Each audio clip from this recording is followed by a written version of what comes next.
How involved are you with the show? Almost not at all. Really? Yeah. So the first thing that happens when Hollywood comes to you and says, can we adapt your book, is they say, are you willing to give up creative control? And I immediately said yes, for a couple reasons. The first one was, I did not want to mess this deal up. I was aware this was a once-in-a-lifetime opportunity. Right. Not just for me, but like for my whole genre. Nobody had gotten a deal like this before. There were Hallmark movies and there was Outlander. Right. And Outlander, you know, there's a lot of romance in it, but it's not a romance. Yeah. And don't get me wrong, I love Outlander. Yeah. Love Outlander. But it's not a romance. It's, you know, she was breaking every wall and rule and whatever. And I'm like writing, I'm in the box. I'm in the romance box. So I wanted this to happen. I wanted to be a delight to work with. But it's also really easy to take that attitude when you're working with Shondaland because they know what they're doing. I mean, I'm not going to be the person who's going to tell Shonda Rhimes how to make television. Right. Right. No. I mean, can I give you some rugby hints? You know, Please, after this, tell me anything. I mean, it's just like the hubris. So no, I'm not going to tell her to make television. And also, it's just as a company, their values align with mine. I think they do such good work. And so I was just saying, you know what? I'm going to let you work your magic. Yeah. One thing that she did that was like, I'm assuming so different than the time period, was the diversity in the cast.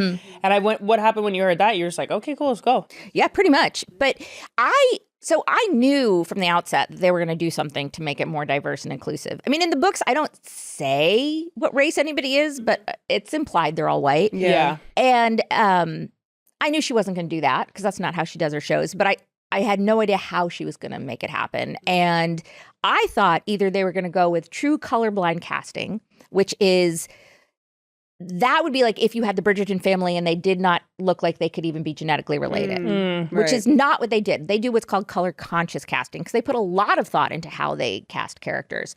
Or I thought they would change up the plots to make it, to bring in more elements of kind of the traumatic parts of history around racism and colonialism and stuff like that. And instead they found like this totally different way, which we talked about earlier, which was just to change the nature of society based on Queen Charlotte, which I thought was brilliant. It was amazing. What was the one change that she made that you were most jealous of that you didn't think of? Ooh. Oh, that's easy. That is the addition of Queen Charlotte. Yeah. I mean, because she's so amazing. And the thing about romance novels is that when you have a series, it's more of a collection of spin-offs rather than sequels. Right. And so Queen Charlotte, I think, really acts as like the scaffolding that connects all the seasons.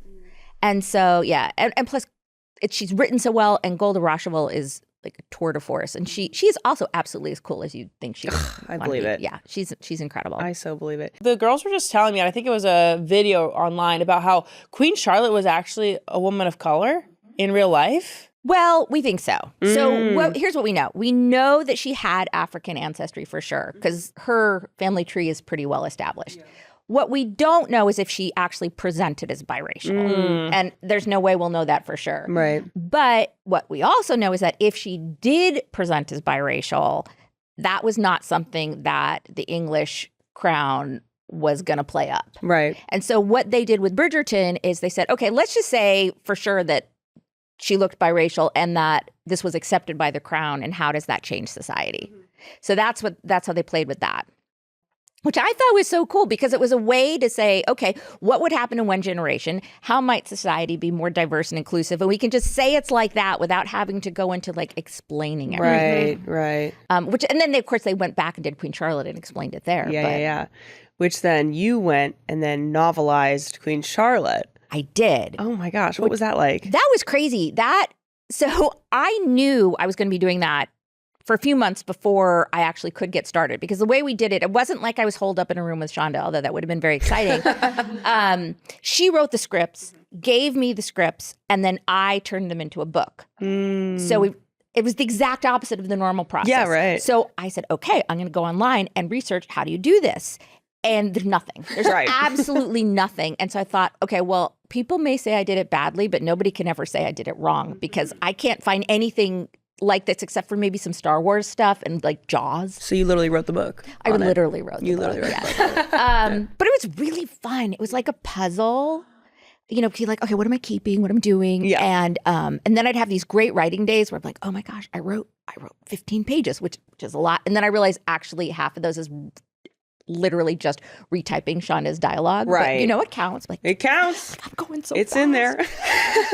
But anything that made you cry was Shonda's fault. Okay. Just so you know. Blame her. That one's a fan favorite, right? Like Queen Charlotte, the show was a big one. Well, I think loved, so. Yeah. A well-loved one. Very cool. I really enjoyed it. Definitely a little more serious than Bridgerton overall. Yeah. Yes. I feel like maybe this isn't the one for the group chat, but I want to know, do you have a favorite book of yours? No, I get asked that all the time. Sorry. And no, it's a good question. And it's a logical question, but it's sort of like each book has aspects that are important to me. And it may be things that you'll never know. It may be something that was going on in my life at the time. Right. The one I wrote when I was trying to figure out like how to be a mother for the first time and have a newborn. And I'm proud of myself that I actually got a book written or maybe there's a scene or something. And so I really can't pick. But what's interesting is that, some of my books are the fan favorites.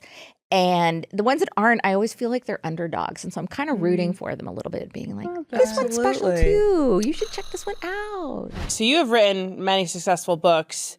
John and I were talking about it last night. One thing that we love about your books is the dialogue you have between women. And like even like Daphne and her mom and the sisters, I think it's something special. Maybe a little, I think we were talking about it, like maybe some people will criticize for being pretty modern. But I love that. And does that come from you talking with your sisters, you talking with your mom? Probably. I mean, I get a lot of questions saying like, why did you choose to do this? And why did you choose to do that? And for the most times, I don't know. But one thing I do remember when I was writing my very first book back I started in 1992 when I was finishing college, was that I thought to myself, I want the heroine to have a friend who's female because... And this is different now, but at that time, you really didn't see female friendships in romance. I think it was a way of isolating the character. And, an isolated character can make for a very interesting character. So, it just seemed like the secondary female character was always either maybe her younger sister she had to take care of because they were starving, or some evil, awful person. And I was like, I just want like a healthy friendship in here. So I gave her a cousin who she was visiting. And since then, it just kind of grew that not in every book, but in a lot of them, you have these female friendships, either between family members or just someone they know, and I think it really adds to it. I mean, most of my readers are women, and I think it's something that we relate to or having those conversations. And a lot of times when I'm writing my books, I have found that the scenes I've enjoyed writing the most are not the ones between the hero and the heroine, but between one of the main characters and a side character as a part of their friendship. And I'd agree. Like, I think I've read your books, watched the show. Like, I'm always so gravitated towards the female characters rather than like still love the love interests. But I'm like, for me, the draw is the female characters, the heroines themselves, because I feel like it's sometimes you don't see them. Like, they're just so interesting, and he's a man. She is so interesting, And he was there. and he was there too. Like okay with maybe that. if you were looking more so like roles reversed, maybe it'd be more interesting. But I was like, this is just there's so much meat to it, which I think we're missing sometimes. Thank you. I mean, kind of the goal in writing historical romance, at least for me, especially when you're writing in the Regency, which is kind of tends to be like this glamorous thing. We've got these characters who are certainly not my forebears. I mean, my ancestors at that time were digging potatoes somewhere. They were not doing well. Ours too, probably. But Ours too. Look at our builds, yeah. Okay. But can you give them emotions and hopes and dreams and psyches that are relatable to a modern woman?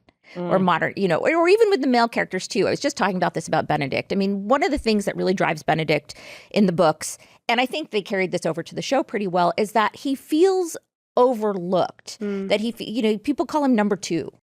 He feels, he's not the heir, and this is in a society where like it's all on the firstborn guy. He's the spare, and he's just like, oh, you're one of the Bridgerton brothers. You're one of this, one of that. And that really kind of feeds into his sense of self, that he is, how does he make himself an individual when he's got this big family? And I think that's something that a lot of people can relate to. You don't need to be, a handsome aristocratic guy in 1815. You're the second. Do you feel that way? Yes. Yes, absolutely. So overlooked. Oh, she's so overlooked. I know. I need more attention. How can she get more attention? So your first Bridgerton didn't come out till like 2000. Yes. When did it get picked up? 2017. 2017. And how did that come about? Did you get an email in your inbox like Shonda Rhimes? I got a phone call from my agent, and I was sitting in Starbucks because, Eat, drink, your Frappuccino? frappe. yeah. No, I believe it was a hot coffee by then. But sitting in Starbucks, and my agent called, and usually he emails. So I was like, "Oh, Steve, what are you?" And he said, "Yeah, I just had the most interesting call." And I was like, "Oh," and he said, "Have you heard of Shonda Rhimes?" And I said, Hilarious. "Yes." And he said, "Well, it wasn't her; it was her people. I would say her people called my people, and by people, I have one person. But and she wanted to know if the Bridgerton series was available for adaptation." And I said, "Oh my gosh, I can't believe you even thought you needed to call me. Will you call them right back right now?" And what happened, I found out later, was that she was traveling, and she's a huge reader, and she always brings books, and she got sick, and she ran out of books, and the Duke and I happened to be at her hotel or inn or wherever she was, and that is how lucky I am. Oh my God. I know. She'd never read a romance novel before. Oh my gosh. Interesting. I mean, yeah, she lucked out. That's a good one to pick She up just for picked a that one first up, and she said she went out later and bought all the rest of the books. She's like, I was still feverish. I went out, got all the books. Like, oh my. Oh, I love it. And so here's the fun part. Then she starts telling everybody, Shondaland, she called them these crazy romance novels, which I take no offense at. I think it was crazy just because she felt crazy. She'd never read one. Right. And she kept telling everybody, you have to read these crazy romance novels. And they're passing it out. And by the time I finally went to Shondaland for the first time, the people there were saying, oh my gosh, the parking attendant was reading them. We had everybody reading them. And this is all happening, and I have no idea. Oh my gosh. Because it's all happening in the months before they actually call. And so it's just like my life is changing. I have no idea until this phone call in January 2017. Interesting. And then it took a year and a half before it became public. So you now know I can keep a secret. Yeah. Yeah. Trust. So turn this off and tell me Yeah, do we have everything. anything you want to tell her? Yeah. Dude, she can It's hide like a a body. confessional I'll right think now. about it. So that's crazy then. So you put the books out at the beginning of the 2000s and just put it out as for people to read, and then I don't know, were they extremely popular, or did the show just make it was it, oh my God, crazy in the early 2000s when it came out? When there was no book talk, I wouldn't say, oh my God, crazy, because first of all, nothing could be as oh my God, crazy as now. Yeah, right. Right. They did pretty well. I mean, before the show, I was definitely considered one of the best-selling historical romance authors. But The Duke and I, which was the first one, I mean, that did not hit the New York Times list or anything. That was, because they're 8 books long. But I think it was the third one was the first one, the first time I ever hit the New York Times list. Yeah. And so it was just growing. It was a respectable, it was not a lead title, but we did see a bump there. We did see that something was picking up, that people really were liking the series, and people were really liking the Lady Whistledown mystery. And they were also a little miffed because the thing about romance novels, as you guys know, is that they end up real neat and tidy in the end, right? You have your happy ending, and that's why we love them. Lobo. Which you had in The Duke and I, Daphne and the Duke, and they're all happy and everything. But I didn't say who Lady Whistledown was. And everyone's really like, what? Yeah, right. What? And so, my favorite reviews were the ones where people said, I don't even like the book, but I have to get the next one. So you're like, gotcha. You're like, Give me that money. That's just good I'm business. okay with that. We were talking about that as well, because in the books, it's not until fourth Penelope book, is, yeah. when it actually tells you Lady Whistledown. And Ajana was saying, she actually would have liked it maybe in the show if we'd waited a little bit, because it's at the end of first season. They went back and forth on what they were going to do, and I would have loved that too, except you could just Google it. Anybody would have just Googled That's it. so true.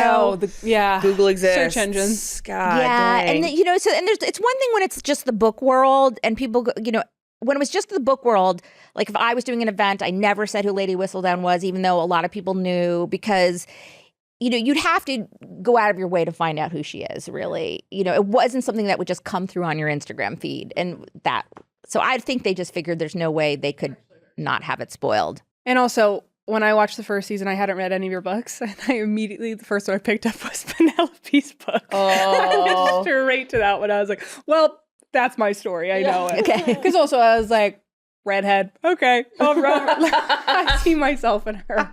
That's my I love Princess that. Amalia. They did some other changes to it where in the first one, is there a diamond of the season? No, Not in the that- first one. Yeah. That's new. No, I mean, that is an expression that existed, and I'm sure it's in one of my books. or in several of my books, but it was not a big thing like it is in Bridgerton. Okay, right. So that they ran with. In the books, Daphne was not like Miss Popular. Yeah. That's she'd been in the season for like had 2 non-successful seasons, right? Exactly. And her big thing was like, everybody sees me as one of the guys because I have these 3 brothers, and they're like, oh, you know how to talk to us. Like, you're not scary. Yeah. Right. And so I'm not interested in you if you don't scare me. So that was kind of her thing going on. But then the rest of what they did was true to the book, the whole fake dating thing and that kind of stuff. So I think they do a pretty good job of like, you can't get everything in there. Yeah.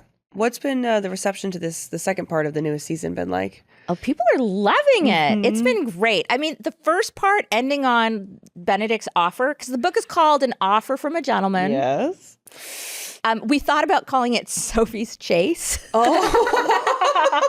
We decided not to. That we're like, no, we'll go with the Offer from a Gentleman. People were just like, at that one, like, what are you doing? And then also, I have to say, in the books, 2 years goes by before he sees her again. Ooh. That's important because everyone's like, hello, how can you not tell it's the same person? Yeah. So in the book, 2 years have gone by. And remember, they don't have phones. He doesn't have like a, can't look at her picture and everything. Yeah. So it is a bit more believable. But some of the memes I've seen, they're like, Benedict, there are literally 3 women of East Asian descent for you to look at. Yeah. So please put 2 and 2 together. I felt like I had to like let all my friends. I was like, guys, it was 2 years actually in between. So like she would have aged, and I think her hair was different. So guys, she was on the front lines. Don't worry. I was on the front lines. I appreciate you. Yeah. And then also my favorite like tweet or thread or whatever I saw about it, somebody said, anybody who doubts this has never had a male Instacart shopper. Has never had their dad look for ketchup in the fridge. Yes. Totally. Yeah. Or had your actually a dad great see point. your oldest childhood friend in front of him again. Oh, God. Right, good point. Yes. So, I mean, I think we have to suspend our disbelief for that one. So Yeah. anyway, so there's that. But I think like everybody, it's like he redeemed himself in the second one. I haven't got to watch the second part yet. Oh, sorry. Oh. I'm doing it really slowly because I don't want it to end because, I need more of it at all times. And I watched it in one day.